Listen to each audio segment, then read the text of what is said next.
Hello, everyone, and welcome back to this episode of Just Another Year Chicago. My name is Nick Roti, and today we'll be previewing the Chicago Bulls after their recent success and also their game tonight against the New Orleans Pelicans.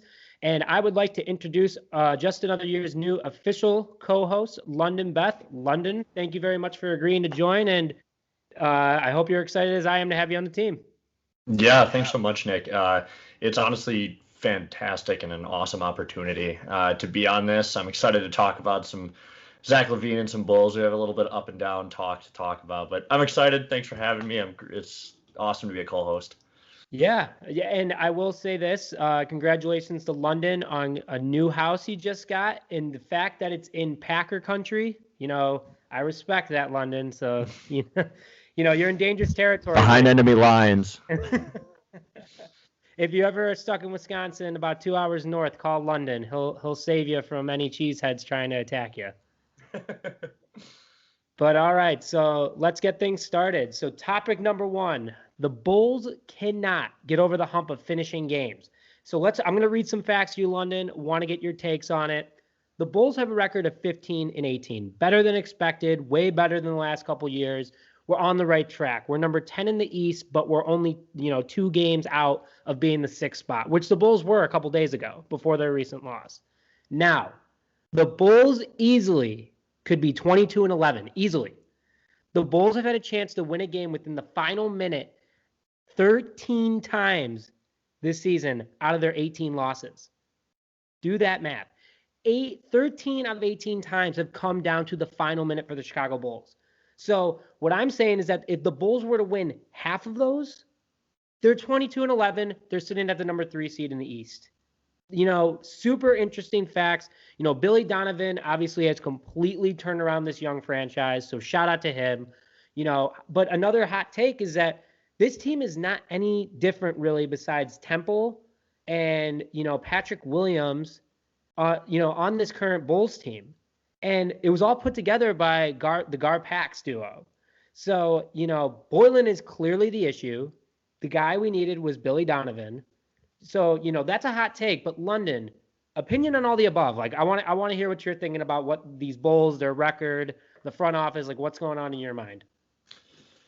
I would have to say the biggest thing, and I think you're right. I mean, it's great that we're a young team and we're getting close on these games, you know what I mean? But the biggest thing is we need another all-star to finish out these games.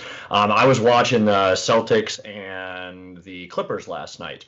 Kawhi Leonard was out, but they had Paul George there, you know what I mean? And he was able to, pick up some of the slack. The Celtics ended up doing pretty well in that game also. But we need someone else other than Zach LaVine. A really, really cool little statistic I looked up right before we hopped onto this. In the past 10 games, if Zach LaVine scored more than 25 points or wasn't the leading scorer, because we had one game that Kobe White happened to just go off for 24, we are like 6 or 7 games out of 10. Really good record. Games that it's either heavily Zach LaVine or he scores under 25 points, we're losing those games. And they're actually pretty close games. Our past couple games against Phoenix, I thought Phoenix was going to blow us out of the water. I think they're a really good team in the West. And we hung around there. The problem was at the end of the games, every team knows what's going to happen. We're going to feed Zach LaVine. We're going to feed Zach LaVine. And we're going to feed Zach LaVine. And it's became a crutch. And it was something that I kind of saw coming. I think Billy Donovan will, get around that. But there's just no trust to anybody else taking those last-minute shots other than Zach. So yeah. So, it's so funny. It's so funny you say that because that's our talking point number 2 is the problem with Zach LaVine, and you're hitting the nail on the head. You cannot rely just on Zach to be winning these games. I mean, it kind of sounds like, correct me if I'm wrong. Are you saying that Zach LaVine's a ball hog, or are you saying that he's just not the guy to take the final shot? No, I wouldn't say he's a ball hog, nor would I say he's not the guy to take the final shot. I mean, I don't have the stats in front of me on how he is with the final shots. I just don't think we have anybody to go to. Patrick Williams is still really young. Kobe White this year, I'll get into it a little bit more later in the show about what I think we should do with him. But, Lowry's out, and he was kind of a clutch shooter. There's no way we're giving Wendell Carter the shot in the end of the game. And so we just don't really have, we just don't really have anybody that can take those kind of shots or even get that separation to, dribble and, shot up to hit a three, towards the end of the game other than Zach LaVine. And teams know that. You know what I mean? I was watching and they started to, key in on him, put an extra guy on him, go over screens and stuff like that because they're not afraid of Patrick Williams, smacking a clutch three, even though I think he's capable of it. I just don't think he's capable yet. No. So that's great to bring into the next point is that the Bulls cannot rely on Zach LaVine, like you're saying, to win you every single game because though he does have 13 games this season out of 33, 13 of them have 30 points or more. He's playing like he's voted to be an all-star, but he is not a true closer. He's not. There's been a few, he's missed open shots. He's made big mistakes. He hasn't passed it. I will never forget. There was a game at the United Center that he was double guarded. He had Thad Young wide open for a two to tie the game to go to overtime, and Zach took a shot and airballed it. He is not a true clutch guy. And like you said, teams already know the ball is going to him in the final seconds. He's not Michael Jordan. Michael Jordan, no matter who you put against him, Jordan was going to hit a shot. And Zach is playing stats like Michael Jordan, but he is not Michael Jordan. Not yet. Who knows what he'll be in a couple years in his career. He's a young guy. But you need to get somebody else for Zach LaVine to complement him in the final seconds. If you take Kobe White, I know you want to get into Kobe White, and this could, lead up to it, is that last game against Phoenix, okay, there was 2 opportunities for a three-pointer. Pat Williams, wide open, hit off the front of the rim. Kobe White, who is a three-point shooter, completely missed, a wide open three. Zach was double covered. Thad was covered in the paint. Kobe was wide open and just flat out missed it. And he was able to set his feet, get timing. It wasn't like it was a rush shot. So, they don't have another guy that they can trust that's going to hit a wide open shot. I mean, maybe Garrett Temple, in my opinion, because I think he has the smoothest shot on the Bulls. And, he is dead accurate when he's wide open. But do we need to bring someone in? Do we need to – I know you said you had plans for Kobe White. So what are your plans for Kobe White? And if we were to do a trade for a complement player, we kind of opened this up on Twitter earlier. Who are you bringing in to help, complement Zach? Yeah. So let me hit on Kobe White really quick here. I was listening to, who was it? I was listening to somebody earlier, maybe it was a day or two ago. I don't think it was The Score, but it was somebody on ESPN. And they were talking a little bit about Kobe White and just his struggles in this year, the inconsistent shooting. I'm pretty sure it was after that game where he was just missing wide open three-pointers. And their take on it, I actually really, really liked. And it was that they're somewhat trying to do too much with Kobe White because they know that they need someone to complement Zach LaVine so well so that he's not having to score 40 points for us to win a game. But Kobe White's not that player. I think they need to get away from forcing the ball to him and having him kind of be that second scorer and just kind of let Kobe do Kobe. You know what I mean? Let him drive and dish where I think he's honestly most effective because he has a really, really quick first step. Get him, a little bit away from the three-point shot unless it's a good shot, and just take a little pressure off him. He really, really looks during the game like he's trying to do so much because he wants to help, Zach LaVine and help this team win, which is great. But I really think he just needs to get back to what he was doing his rookie year, where everybody was like, he's raw, he's got a great first step, he can slash, and he can finish at the rim. Just get back to that. Yeah. So, that being said, I agree. We don't have somebody else with Zach LaVine. And I know, last week we talked a little bit about some trade stuff. We had a great take on Karl Anthony Towns that ended up, kind of blowing up on Twitter. And I want to say we were the first people to talk about that before anybody else. No doubt. I made sure of it. But all of a sudden, the more and more the week went on, and this is kind of what's been going on with Chicago in general with the NFL, the Bears and, the Bulls and all this team is there's so much trade talk going around everywhere, especially it all kind of somehow leads to Chicago, that sooner or later things fall apart. I was listening to Max Kellerman this morning, and he actually was talking about Karl Anthony Towns coming to Chicago. And I was like, I wish I could have called in and actually got on the show and been able to say something funny like, hey, you need to give us a shout out. Make sure to subscribe. So, and it was just really cool. But his biggest thing is he goes, what is Chicago going to have to give up for a player like Karl Anthony Towns? You know what I mean? What are we going to have to give up? Are we going to have to give up Kobe White? Are we going to have to give up future draft picks? Are we going to have to give up, Zach LaVine or something like that? I'm sure it's not Zach LaVine because he's from Minnesota, but who would we have to give up?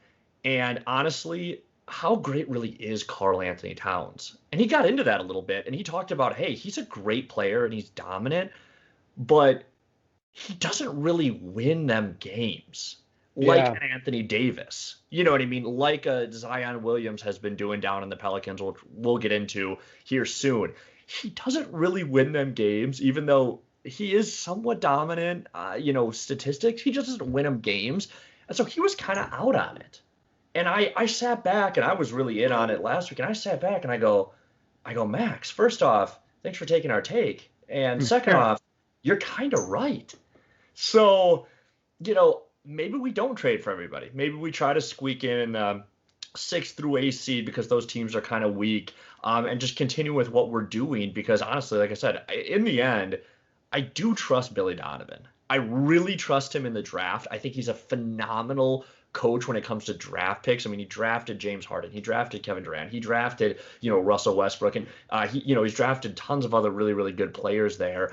So I really trust him because I was, skeptical about Patrick Williams, and he's been doing pretty well. So, that would be my 2 cents on it. We just, we either need to find somebody, but I just don't think there's anybody on the market that fits us. That's not just going to be another Zach LaVine. Like on Twitter, somebody said DeMar DeRozan, or I kind of said DeMar DeRozan, but he's kind of like a Zach LaVine. You know what I mean?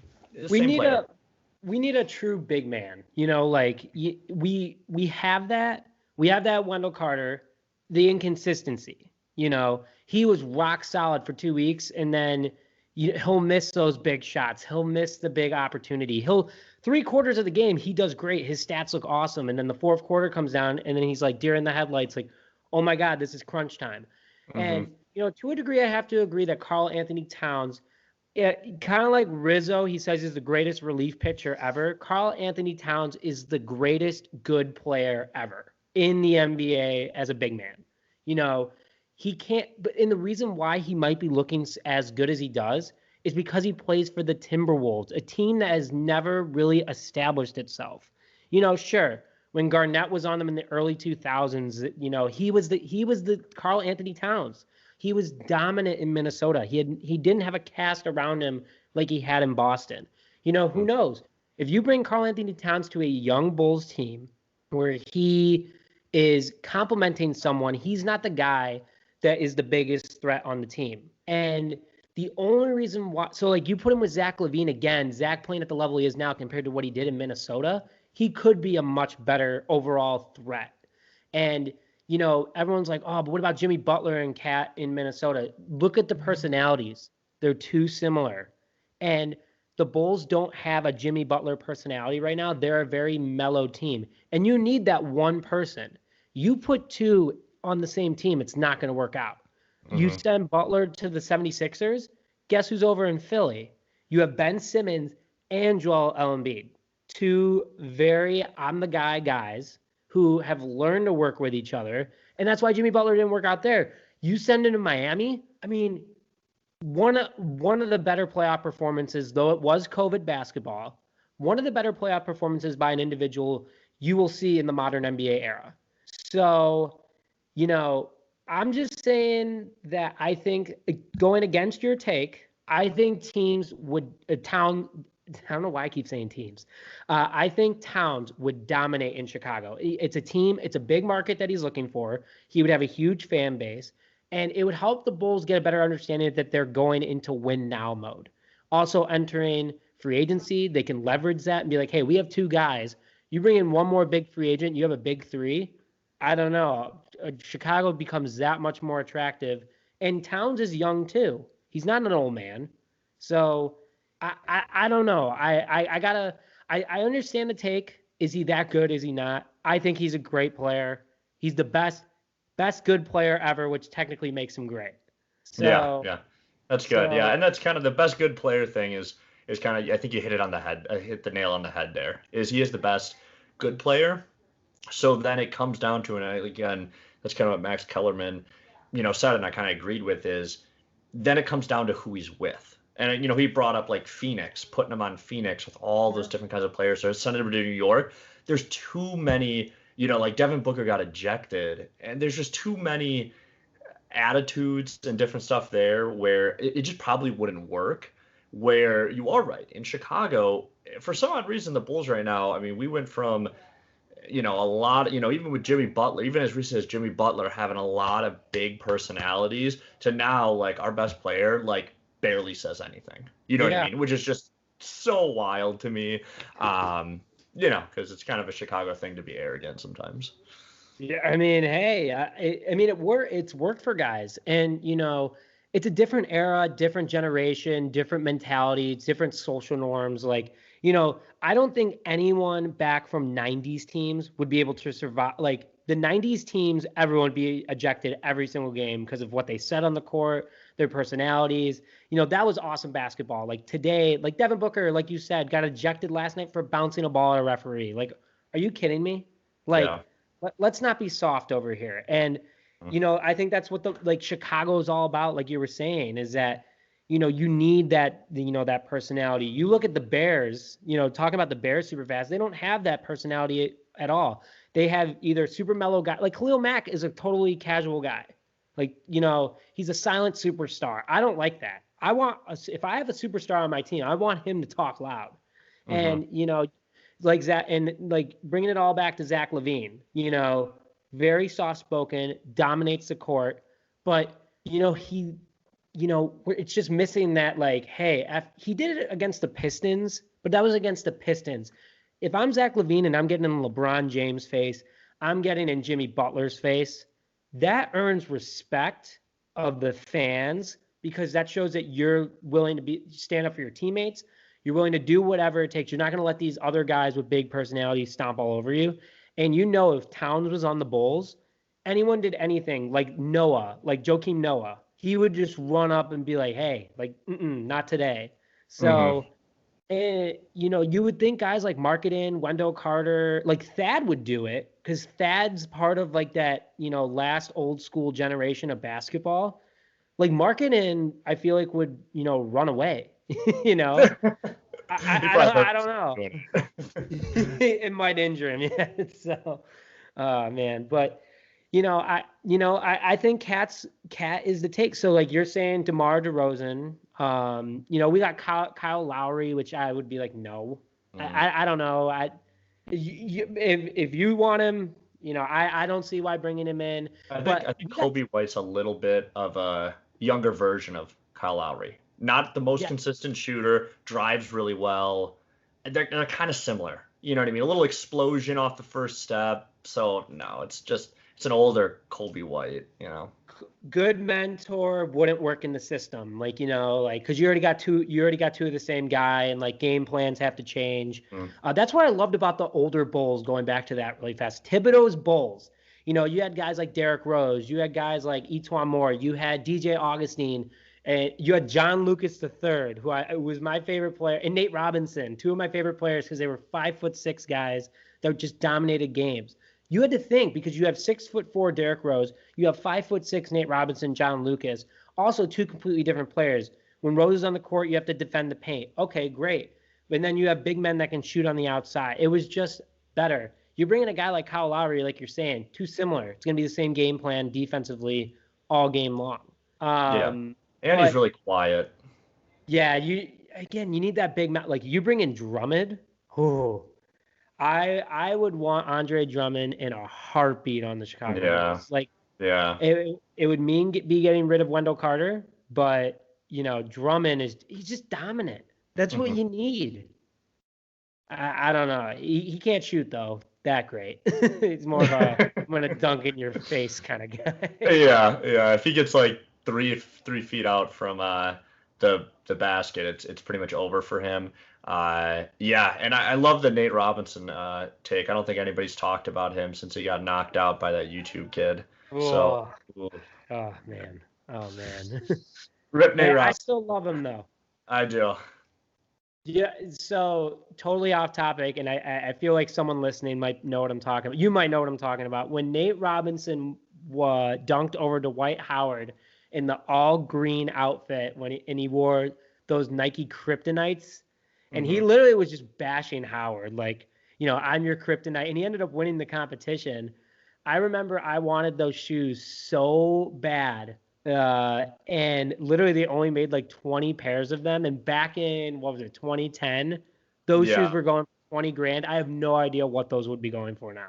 Yeah, I think it was 2010. Yeah, that's hilarious. The dunk contest. That's really funny. That is really funny. God.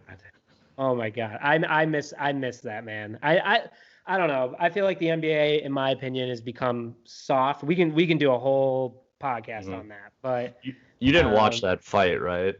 The Paul Robinson fight? Yeah, you didn't watch it, did you? I watched the end of it. I mean, he got rocked. There's no doubt about it. I love Nate Robinson until I saw a YouTube sensation guy and Jake Paul, I mean, he put on a lot of weight, good for him, but he just went completely unconscious, and I'm just like, Nate, like, you had a fine career. You were doing good. You retired. You were kind of just doing whatever. He was doing the old man basketball league. Oh, I know. And then, the one with Ice Cube. Ice Cube. Yeah, the one with Ice Cube. Yeah, he was doing fine, and he was playing really well. He was and then he just goes on television. Yeah, and then he just goes on television or pay-per-view and gets knocked out by Jake Paul. Oh. Back to Bulls. Back to Bulls. Yeah. Get me off that. Last topic before game review. If the Bulls cannot contain a guy. So the Bulls obviously lost to the Nuggets in their last game. And, they got dominated by the Joker. I mean, anyone gets dominated by him, but they got absolutely dominated.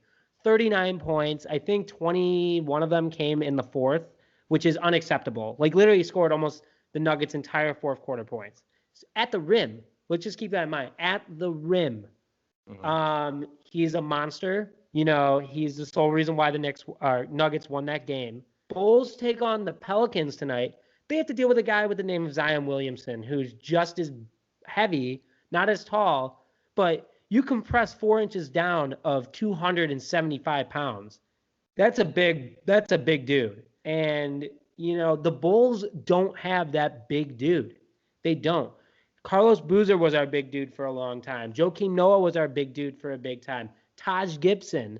What was it? Tim Thomas. I miss Tim Thomas, by the way. Like, legend for tackling LeBron James when he was on the Heat. Absolute legend. Want that hung up on my wall, like, just, legend. And those were big dudes that could do it. The Bulls don't have that. Markkanen's too skinny, and Markkanen's always hurt. Wendell Carter is also a skinny guy. Even though he's taller than Williamson, he's the best bet, but he's not as fast. He's not as athletic. This is becoming a big man league, and we kind of hit on this before. This is slowly becoming a Shaquille O'Neal big man league again. What do we do? Like, I want to hear your take. Like, I don't have an answer here. Besides trading for someone that's already big, what do you do at this point? You can't do anything. You can't do anything. We talked about this a little bit. Jokic and the Nuggets, good team. They were a little cold there for a little bit, and they just got red hot all of a sudden. They blew us out. Then they blew out the Bucks, and just completely. I mean, Jokic again went over 30 points, just dominated down low, and they have Giannis there. I mean, granted, Giannis, a little bit different of a body type, but he's at least a lot more physical than like a Wendell Carter, and he dominated him. So it was tough. It's tough to see that. Past couple games, even though the Pelicans have lost a few, they've kept them really close against really, really good teams in the West. And Zion is all over ESPN, which, sooner or later he was going to have a couple breakout games, and, Brandon Ingram was going to kind of slow down a little bit like the beginning of the year, and he was going to kind of take over. The problem is the explosion, that being able to take it coast to coast, somewhat having a jump shot, and also being a big man is just, him, Jokic, Anthony Davis, just to name a few, are starting to really take over the NBA. Take over the NBA. And, they're double-double machines, and you don't have players to guard them, and the Bulls are one of those teams. Did you lose me? Yeah, I lost you for like 2 minutes. 2 minutes? Oh, I had a good rant. No, not 2 minutes. All good. But I lost you for the last 30 seconds. I started to kind of pick up where I lost you. Can you take the last minute, compress it into 15 seconds? Yeah, last minute. Yeah. So what I was just saying is the Bulls are one of those teams in the NBA right now that just don't have a player that can dominate and keep up with players like Zion, Jokic, Anthony Davis, just the big men in the NBA right now that are strong, explosive, can rebound, take it coast to coast, but also can shoot outside. We don't have anybody, even if we double them. We just don't have anybody. I mean, we've tried converting that into Wendell Carter. We've tried with Lowry Markkanen. We've tried, and it's not working out. They can do it. If they have to, they can. I'm not saying that they're going to, brick every free throw like Shaquille O'Neal. I'm not saying that they're going to, make 1 3 in their career like Dwight Howard or Shaquille O'Neal. But, they're, like you're saying, they're not consistent with it. And I love that guy. Hands down, if the Bulls could trade the farm for him, having him in a Bulls jersey would be nuts. He'll never leave Denver, in my opinion. He'll sign a Supermax and stay there forever. But, he's a dad bod on the court, dominating guys like Giannis, like you're saying, who are just absolute freaks of nature. 6'11", 7'6" wingspan, no body fat, just absolutely insane. I like that guy a lot. If the Bulls could somehow get a guy like him, even similar, I think that'd be a better shot. But I don't know. The Bulls are getting the pieces. They're starting to get it. They have a bench mob again, which is awesome to watch. Okay, it's great to have a bench mob. You need a starting 5. And right now you only have, really, Zach LaVine is your most consistent starter. And that's not going to win you games. We've already hit on that. It's not going to win you games. So, London, anything else that you want to hit on before we go into game preview? No, just like I said, the biggest thing is we just don't have somebody for that. We don't have somebody to take on a Zion or a Jokic. So hopefully either A, in the next coming up drafts, maybe the next 2 years, or B, a trade, we can find somebody, because I think the teams like the Lakers that were smart went out and got an Anthony Davis, went out and got, Julius Randle's kind of in that little ballpark there. The tad bit, maybe a little weaker, not as explosive, but still kind of the same thing. The teams that went out and got those guys definitely paid off in the long run. When everybody was like, oh, the NBA is going to be Steph Curry everywhere, so. No, now you need guys. I don't know if you heard about this kid. I think he's located in California. He's 7 feet tall and he's like 15 or 16 years old, but he can shoot threes. They're calling him the next Larry Bird, like the best American-born basketball player, white American-born basketball player.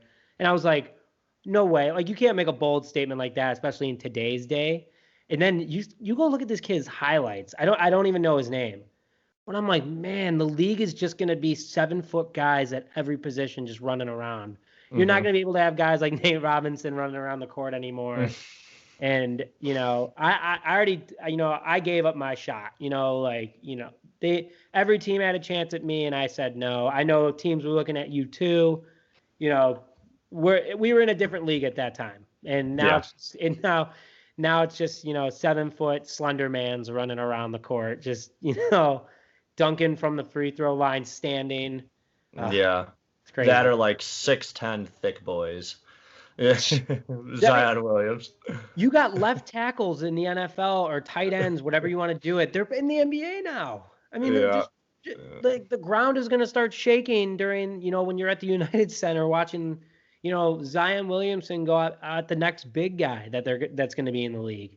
It's going to be crazy. It's going to be nuts. It's amazing how 5 years ago, like you said, everyone was like, the game has changed forever. The game's forever going to be Steph Curry's.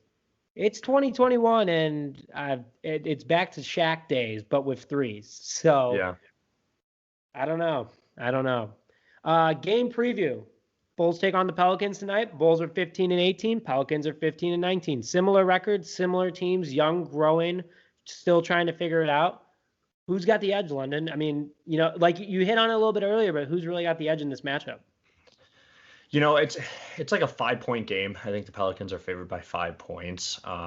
Honestly, I think the game's close for most of it. I think the Pelicans, just because they're home, just because they're home, that's probably why they're favored. But honestly, I'm taking the Bulls tonight. I think, Zion and the Pelicans had a lot of tough games the past couple days. They've been traveling a lot. Zion's getting all this hype and stuff like that. And honestly, the Bulls are kind of due for one of those games where they're playing a team that right now looks to be better than them. Everybody's going to be like, oh, Zion's going to dominate. I think he'll have a good game. But this is one of those games like this year that the Bulls, I think, are just going to pull it out. I think it'll be close. It'll be kind of dirty. I don't think the Pelicans have anybody really that can cover Zach LaVine, so I think he'll have a pretty nice game. I expect Zion Williams to have a double-double and probably drop 25 points, but I don't think it'll be enough. I think the Bulls are going to go down there after a really tough past couple games for the Pelicans, hand them an L, leave New Orleans as fast as possible because the Pelicans definitely are a better team just because of Zion Williams right now. But yeah, that's what I would go with. I like the take. I got to agree. New Orleans is at this time a better team simply because of Zion Williamson. I mean, sure, the Bulls could have a better coach. Sure, the Bulls could have an overall better bench, in my opinion. But Zion Williamson is it's like people were saying before, he's like going to be like LeBron James. You put him on a court, he can do everything. I mean, he's just, how can you guard, 6'8", 6'9", 275, 280 pounds of not fat, of muscle? Like that is a bit, if you put Zion Williamson at the edge in the NFL, he would dominate there too. So, overall, I'm with you. I think it's going to be a close game. I got the Bulls actually winning by 5. I know they got the Pelicans winning by 5. I got the Bulls winning 110-105 tonight. I'm really hoping that Kobe can come out and just, stop some haters and be like, I'm gaining consistency. And that's what he needs to do tonight. As long as you have Thad doing what Thad does, as long as you have LaVine doing what LaVine does, and, you start, and honestly, I'm a big Garrett Temple fan. If he goes out and has a good game, I say the Bulls win tonight. And I think that I believe that would put them back into technically the playoff race. I think they would go back to the 8th seed, but whatever it takes, right? Yeah, I agree. And I do like that matchup. The Pelicans don't have Drew Holiday anymore. He's on the Bucks now. And so they're kind of weak at point guard. I mean, they have Lonzo Ball. I would take Kobe White over Lonzo any day of the week. So it would be really, really, really nice to see Kobe White unleash himself a little bit tonight. I think that would really help us trying to, double and triple team Zion down there. So that'd be solid. But I would look for that. I would look for White. I think he has the edge.